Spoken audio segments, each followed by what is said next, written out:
Good morning, everyone. Before I speak to the Supreme Court extreme decision overturning Roe, I want to comment on one piece of good news, economic good news today. Today, the Labor Department reported that we added 372,000 jobs last month. 372,000. Here's why it's important. Our private sector has now recovered all of the jobs lost during the pandemic and added jobs on top of that. We have more Americans working today in the private sector than any day under my predecessor, more today than any time in American history. Today. In the second quarter of this year, we created more jobs than any quarter under any of my predecessors in nearly 40 years before the pandemic. Think about that. At a time when our critics said the economy was too weak or having already added more jobs, we had already added more jobs in my first year as president of any president in history, we still added more jobs in the past 3 months than any administration in nearly 40 years. Now look, I know times are tough. Prices are too high. Families are facing the cost of the living crunch. But today's economic news confirms the fact that my economic plan is moving this country in a better direction. The unemployment rate is near a historic low of 3.6%. Private sector jobs are at a record high. Gas prices, still way too high, have fallen now 25 days in a row. And this week we saw the second largest single-day decrease in gas prices in a decade. We still have a lot of work to do. I'm not suggesting there's a lot more work to do, but I am suggesting we're making significant progress. The program is working. Now, with the Vice President, Secretary Becerra, and Deputy Attorney General Monaco, I want to talk about an executive order I'm signing to protect reproductive rights of women in the aftermath of the Supreme Court's terrible, extreme, and I think so totally wrong-headed decision to overturn Roe v. Wade. In both formalized actions I announced right after the decision, as well as adding new measures today. Let's be clear about something from the very start. This was not a decision driven by the Constitution. Let me say it again. This was not a decision driven by the Constitution.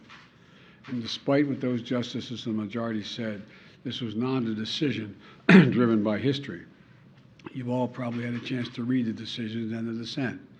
The majority rattles off laws from the 19th century to support the idea that Roe was a historic anomaly because states outlawed abortion in the 1880s, toward the end.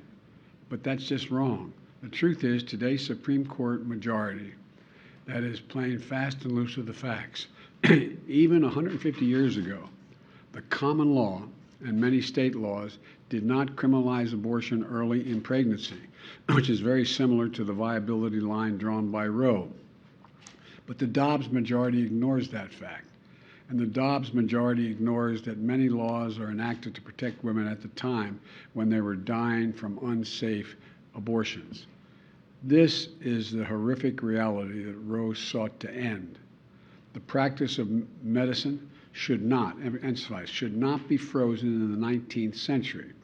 So what happened? The dissenting opinion says as clear as you can possibly say it. And here's the quote. Neither law nor facts nor attitudes have provided any new reason to reach a different result than Roe and Casey did. And has changed, all that's changed is this court, end of quote. All that's changed is this court. That wasn't about the Constitution or the law. It was about a deep, long-seating antipathy toward Roe and the broader right to privacy. As the justices wrote in their dissent, and I quote, the majority has overruled Roe and Casey for one and only one reason, because it has always despised them, and now it has the votes to discard them, end of quote. So what we're witnessing wasn't a constitutional judgment. It was an exercise in raw political power.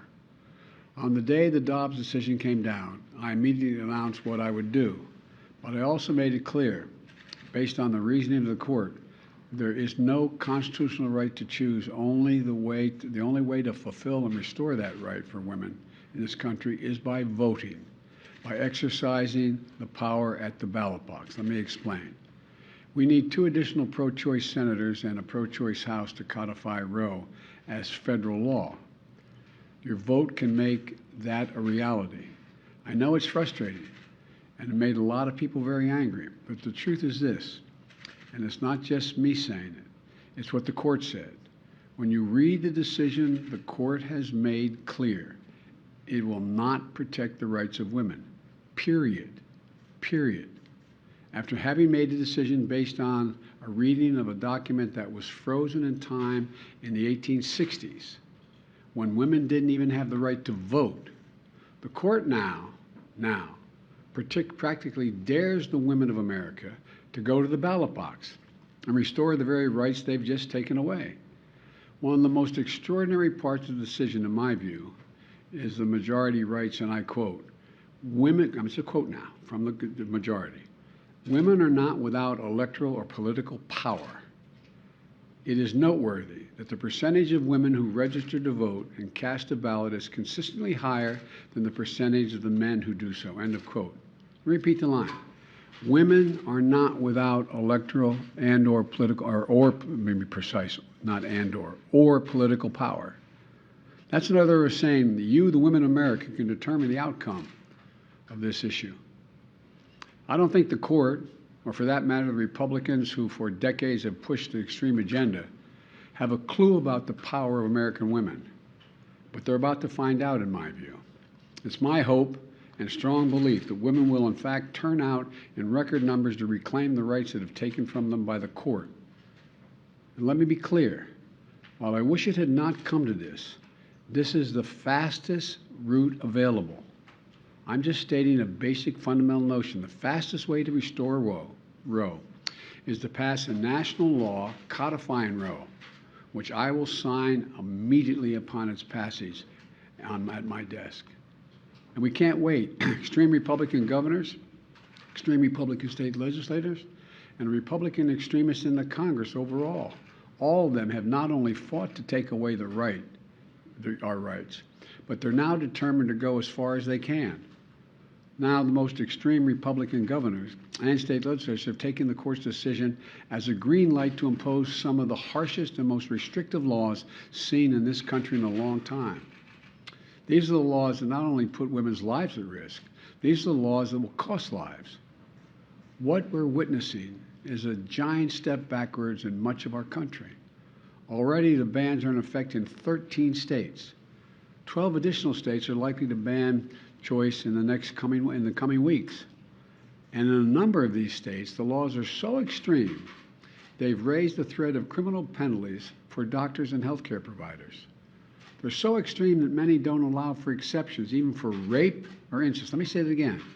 Some of the states don't allow for exceptions for rape or incest. This isn't some imagined horror. It's already happening. Just last week, it was reported that a 10-year-old girl was a rape victim in Ohio. 10 years old.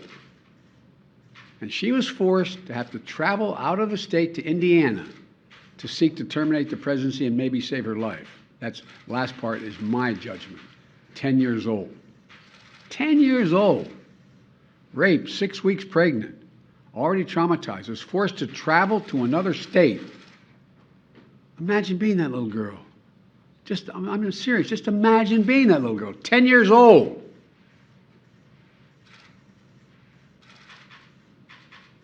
Does anyone believe that it's Ohio's majority view that that should not be able to be dealt with?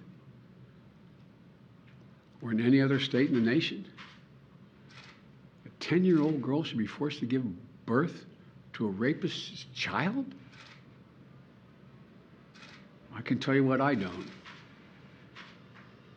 I can't think of anything that's much more extreme. The court's decision has already been received by Republicans in Congress as a green light to go further and pass a national ban.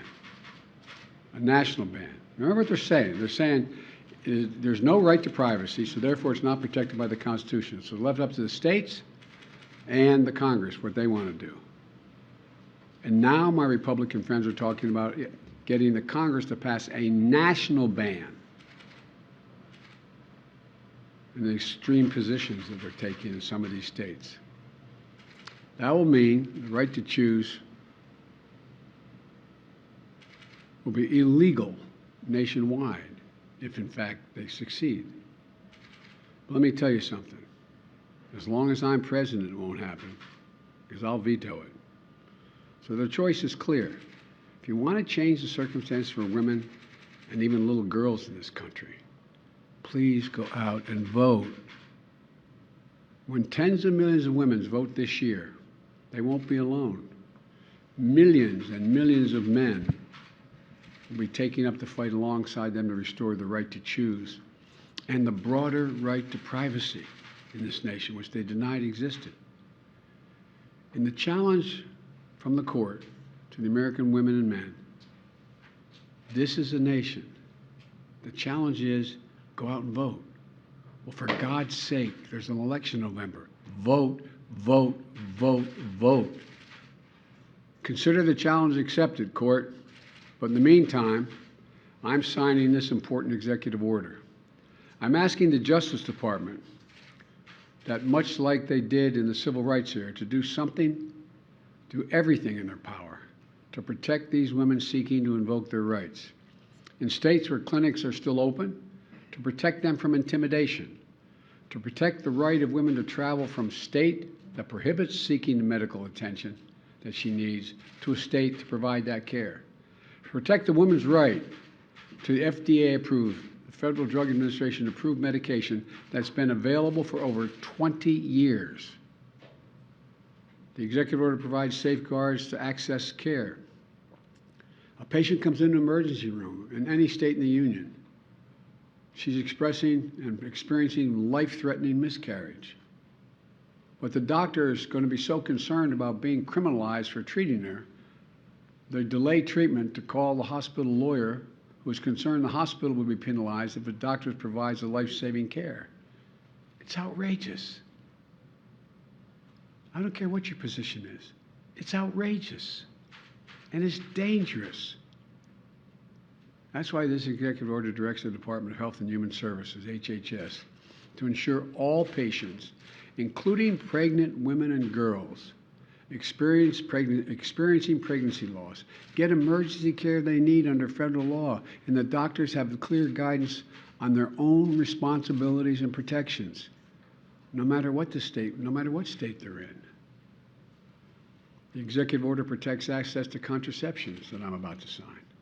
Justice Thomas himself said that under the reasoning of this decision, this is what Justice Thomas said in his concurring opinion, that the court should reconsider the constitutional right to contraception, to use contraception, even among married couples. And what century are they in?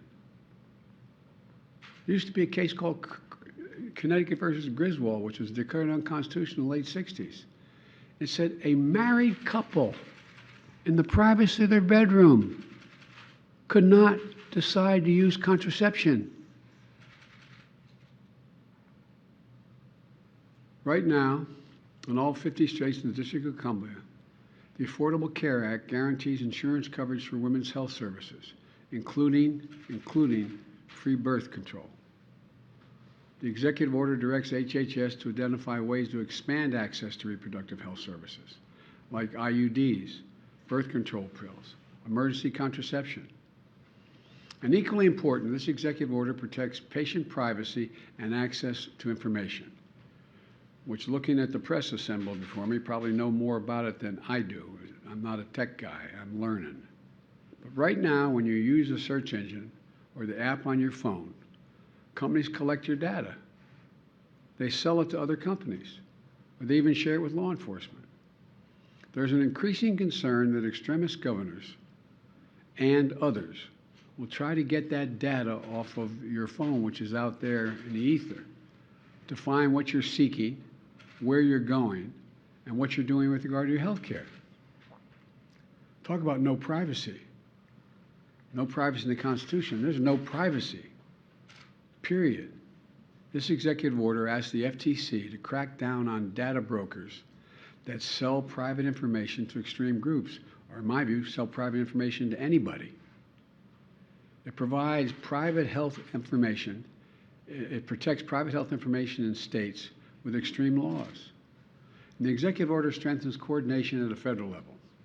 It establishes a task force led by the White House Department and the Department of Human Services, focused specifically on using every federal tool available to protect access to reproductive health care. You know, let me close with this. The court and its allies are committed to moving America backwards with fewer rights, less autonomy, and politicians invading their most personal decisions. Remember, the reason of the decision has an impact much beyond Roe and the right to privacy generally. Marriage equality, contraception, and so much more is at risk. This decision affects everyone, unrelated to choice, beyond choice. We cannot allow an out-of-control Supreme Court working in conjunction with extremist elements of the Republican Party to take away freedoms and our personal autonomy. The choice we face as a nation between the mainstream and the extreme, between moving forward and moving backwards, between allowing politicians to enter the most personal parts of our lives and protecting the right of privacy. Yes, embedded in our Constitution.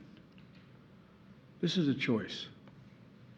This is a moment, the moment to restore the rights that have been taken away from us, and the moment to protect our nation from the extremist agenda that is antithetical to everything we believe as Americans.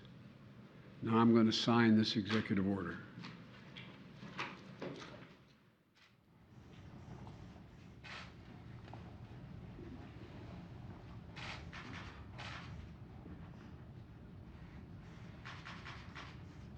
Executive order is protecting access to reproductive health care services.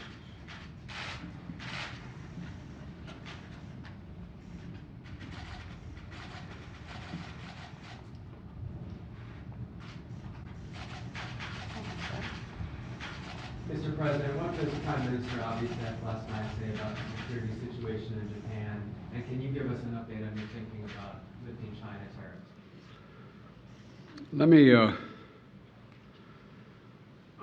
I tried to put a call in to the present Prime Minister, and he was very late there at night. I'll be talking there in the morning. I'm going to be stopping to sign the condolence book at the Japanese embassy on the way to the CIA.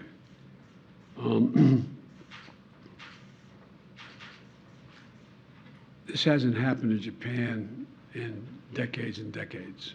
I'm told all the way back to the late 30s, the mid-30s.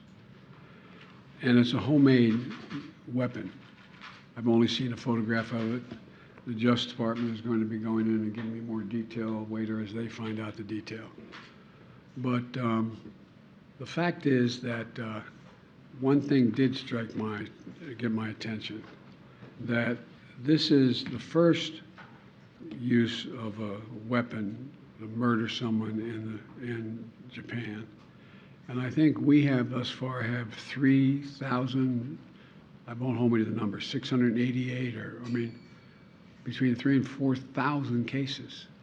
They have one. And so, but we're going to learn more about, as time goes on, about motive, about the whole. But Japan, Fumio, the present Prime Minister, is a very solid guy. Japan is a very, very stable ally, and I do not believe it's likely to have, but I don't know yet, likely to have any profound destabilizing impact on Japanese security or Japanese solidarity. Thank you all so very much. Can I ask about privacy? On China tariffs as well, sir. Could you just give us your thoughts on lifting China tariffs? I haven't made that decision. I'm going to in the morning. Would you recommend women stop using asset